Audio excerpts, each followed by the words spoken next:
കാനഡയിൽ PR കിട്ടാനുള്ള ഒരു പ്രയോറിറ്റീസ് എന്ന് പറഞ്ഞാൽ ഹെൽത്തിലോട്ട് ഒക്കെയാണ് ലിമിറ്റ് ചെയ്യപ്പെടുന്നത്. അതാണ് അതിൻ്റെ അകത്തൊരു പ്രശ്നം. പിന്നെ ഇപ്പോൾ ഫ്രഞ്ച് ഡ്രോസ് അത്യാവശ്യം നല്ലവരുണ്ട്. ഫ്രഞ്ചിൽ നല്ല നമ്പേഴ്സും ഉണ്ട്. നമുക്കിപ്പോൾ നോക്കിക്കഴിഞ്ഞാൽ 4500 ഉണ്ടായിരുന്നു ഫ്രഞ്ച് റീസെന്റ് ആയിട്ടുള്ള ഫ്രഞ്ച് ഡ്രോയിൽ. നമുക്ക് മലയാളികൾക്കാർക്കെങ്കിലും ഫ്രഞ്ച് ഡ്രോ വഴി കിട്ടുന്നുണ്ടോ? എന്റെ അറിവിൽ കിട്ടിയതായിട്ട് അറിയില്ല കേട്ടോ.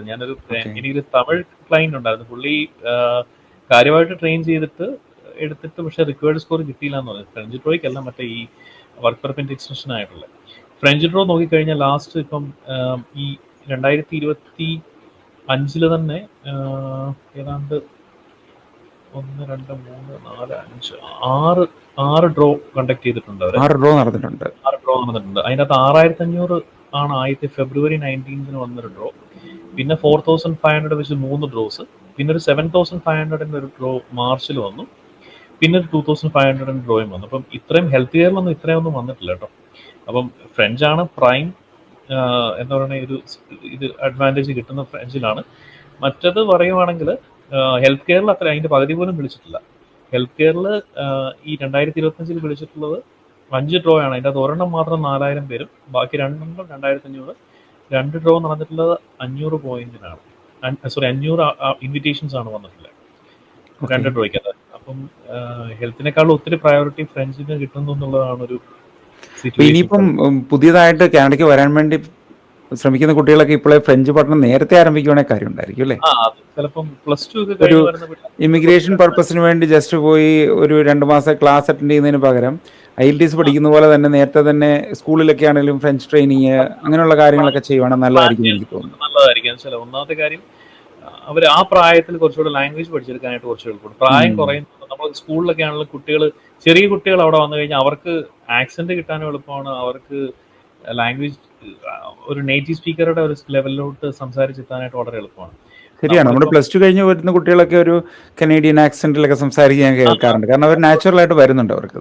അവർക്ക് കുറച്ചുകൂടി എളുപ്പമാണ്. ഇപ്പൊ ഫ്രഞ്ച് ആണെങ്കിലും അവർ വരുന്ന സമയത്തൊക്കെ തന്നെ വർക്ക്ഔട്ട് ചെയ്യാൻ തുടങ്ങി കഴിഞ്ഞാൽ ഒരു ചാൻസ് കൂടുതലുണ്ട്. അപ്പം ഒരു പ്രായമായ ഒരാളെ സംബന്ധിച്ച് ഒരു പുതിയൊരു ലാംഗ്വേജ് ഫ്രഞ്ച്, ഇപ്പൊ ആദ്യമായിട്ട് ഫ്രഞ്ച് കേൾക്കുന്ന കാനഡ വരുമ്പോഴായിരിക്കും, TV യിലൊക്കെ വെച്ച് കേൾക്കുന്നുണ്ടായിരിക്കും, ഇൻ പേഴ്സൺ കേൾക്കുന്ന കാനഡ വരുമ്പോഴായിരിക്കും. അപ്പൊ അങ്ങനെ ഒരു സിറ്റുവേഷൻ ഒരാളവിടെ വന്നിട്ട് പഠിച്ചെടുത്ത് ഈ റിക്വയർഡ് സ്കോർ മീറ്റ് ചെയ്യാന്ന് പറഞ്ഞാൽ അത്ര എളുപ്പമല്ല.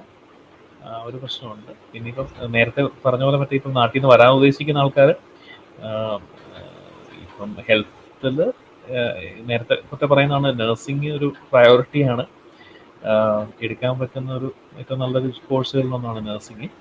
പിന്നെ ട്രേഡൊക്കെ വന്നാൽ ഇത്രയും +2 കഴിഞ്ഞ് വരുന്ന ആൾക്കാർ ഇപ്പോൾ ട്രേഡ് കോഴ്സൊക്കെ എടുത്ത് വന്നാലും അവർക്ക് PNP വഴിയിട്ട് PR കിട്ടാനുള്ള സാധ്യതയുള്ളൂ. മറ്റേതാണെങ്കിൽ ഹെൽത്ത് കെയറിൽ ഡ്രോയിൽ ചിലപ്പോൾ താഴോട്ട് വരാനുള്ള സിറ്റുവേഷൻ ഉണ്ട്. PNPയിലാണുള്ള ഒരു ഹയർ പ്രയോറിറ്റി ഉണ്ട് ഹെൽത്ത് കെയറിന് വരുമ്പോൾ. ഒണ്ടേരിയോ PNP ആണ് ഞാൻ പറയുന്നത്. പിന്നെ ലൊക്കേഷൻസും മാറ്റർ ആണ്. ഇപ്പം ഈ സദേൺ ഒണ്ടേരിയക്കാരിലൊക്കെ നോർത്തേൺ ഒണ്ടേരിയയ്ക്ക് ഒത്തിരി ഇൻവിറ്റേഷൻസും അലൊക്കേഷൻസും ഒക്കെ ഉണ്ട്. അപ്പം ആ ഒരു നോർത്തേൺ ഒണ്ടേരിയ എന്ന് പറയുമ്പോഴത്തേനും നമുക്ക് സഡ്ബറി, ടിമിൻസ് ആ ഭാഗങ്ങൾ വരുമല്ലോ അല്ലേ? അപ്പോൾ നമ്മുടെ ഓഡിയൻസ് എല്ലാവരും കേൾക്കുന്നവർ ഓർക്കുന്നതാണ് നമ്മൾ എന്താണ് ഈ പറയുന്നതെന്ന്. കാരണം കണക്ഷൻ ഇല്ലാത്തവർക്ക് അധികം പിടിപാട് കിട്ടത്തില്ല എന്താണെന്നുള്ളത്. നമ്മളിപ്പോൾ പറഞ്ഞുകൊണ്ടിരിക്കുന്ന കാര്യങ്ങളെന്ന് പറഞ്ഞിട്ടുണ്ടെങ്കിൽ കാനഡയിൽ PR കിട്ടാനുള്ള കുറച്ച് ഓപ്ഷൻസ് ആണ്. അത് പ്രത്യേകിച്ചും ഓൺഷോർ ഇവിടെ ഉള്ള ആളുകളുടെയാണ് ഞങ്ങൾ പറഞ്ഞുകൊണ്ടിരിക്കുന്നത്. പിന്നെ നാട്ടിൽ നിന്ന് അപ്ലൈ ചെയ്യുന്നവർക്ക് ഹെൽത്ത് കെയറിലൊക്കെ അപ്ലൈ ചെയ്യാമെന്ന് തോന്നുന്നില്ല അവർക്കും. ഹെൽത്ത് കെയറിൽ ഇപ്പം ഫോർ എക്സാമ്പിൾ മാസ്റ്റേഴ്സ് ഉള്ള ഒരാള് നാട്ടിൽ നിന്ന് അപ്ലൈ ചെയ്യുവാണെങ്കിൽ 3 വർഷം എക്സ്പീരിയൻസ്, മാസ്റ്റേഴ്സ്, IELTS ഒരു 8,777 അങ്ങനെ അപ്ലൈ ചെയ്യുകയാണെങ്കിൽ 470 പോയിന്റ്സിലോട്ട് എത്തും. 470ക്ക് ഡ്രോ വന്നിട്ടുണ്ട്, ഹെൽത്ത് കെയർ ഡ്രോ വന്നിട്ടുണ്ട്, 470ക്ക് വന്നിട്ടുണ്ട്. അപ്പോൾ അതൊക്കെ ഒരു ചാൻസ് ഉള്ള കാര്യം തന്നെയാണ്. ലാസ്റ്റ് ഇയറിൽ ഒരു 463 ഉണ്ടായിരുന്നു. ഈ വർഷം ഒരു 470 ഉണ്ടായിരുന്നു. കഴിഞ്ഞ August 19 ഒരു 470 ഉണ്ടായിരുന്നു. ഇപ്പോൾ 2 പോയിന്റ് കൂടുതൽ വന്നതേ ഉള്ളൂ. അപ്പോൾ കൂടുതൽ നമ്പേഴ്സ് തന്നെ അത് ഇൻവിറ്റേഷൻ പോവുകയാണെങ്കിൽ സ്കോർ കുറയാൻ സാധ്യതയുണ്ട്. അപ്പം നാട്ടിലിപ്പോൾ BDS കഴിഞ്ഞ ആൾക്കാരോ അങ്ങനെ പ്രൊഫഷണൽ ഡിഗ്രി ഉള്ള ആൾക്കാർ, അല്ലെങ്കിൽ മാസ്റ്റേഴ്സ് കഴിഞ്ഞ ആൾക്കാർ വിത്ത് 3 വർഷത്തെ എക്സ്പീരിയൻസ്, അങ്ങനെ സെനാരിയോ. പിന്നെ വേറൊരു കാറ്റഗറി, പിന്നെ എൻ്റെ റീസെൻ്റ്ലി ഒരു ക്ലയൻറ്റിൻ്റെ സിറ്റുവേഷനിൽ പുള്ളിക്കാരി BDS കഴിഞ്ഞാണ്, നാട്ടിൽ 3 വർഷത്തെ എക്സ്പീരിയൻസ് ഉണ്ട്, കാനഡയിൽ വന്നിട്ട് 1 വർഷത്തെ പ്രോഗ്രാമേ പഠിച്ചുള്ളൂ. പക്ഷെ പുള്ളിക്കാരിക്ക് കനേഡിയൻ എഡ്യൂക്കേഷൻ ഒരു 15 പോയിന്റോട് ആഡ് ചെയ്ത് കഴിഞ്ഞപ്പോൾ പുള്ളിക്കാരിക്ക് ലാസ്റ്റ് ഡ്രോയിൽ ഇൻവിറ്റേഷൻ കിട്ടിയായിരുന്നു. ലാസ്റ്റ് ലൈന് കൊണ്ടത്തെ ഡ്രോയിൽ ഇൻവിറ്റേഷൻ കിട്ടിയായിരുന്നു. അപ്പം ആ ഒരു സിറ്റുവേഷൻ ഉണ്ട്. അപ്പോൾ എക്സ്പീരിയൻസ് ഇവിടെ പോയിന്റ് വരുന്നതിനൊരു മാറ്ററാണ് കേട്ടോ. അപ്പോൾ അങ്ങനെ പ്ലാൻ ചെയ്ത് കിട്ടുന്ന ആൾക്കാരുണ്ട്. പിന്നെ അല്ലാതെ എന്ന് പറഞ്ഞാൽ നാട്ടിൽ നിന്ന് തന്നെ പോയിന്റ് വർക്കൗട്ട് ചെയ്തെടുക്കാനുള്ള ഈ 470 വന്നാൽ കിട്ടും.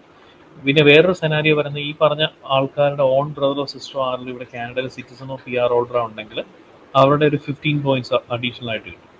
ആ 15ഉം ഇതെല്ലാം കൂടെ കൂട്ടി കഴിയുമ്പം 485 ആ റേഞ്ചിലോട്ട് വരും. അത് ഹെൽത്ത് കെയർ ഡ്രോയിൽ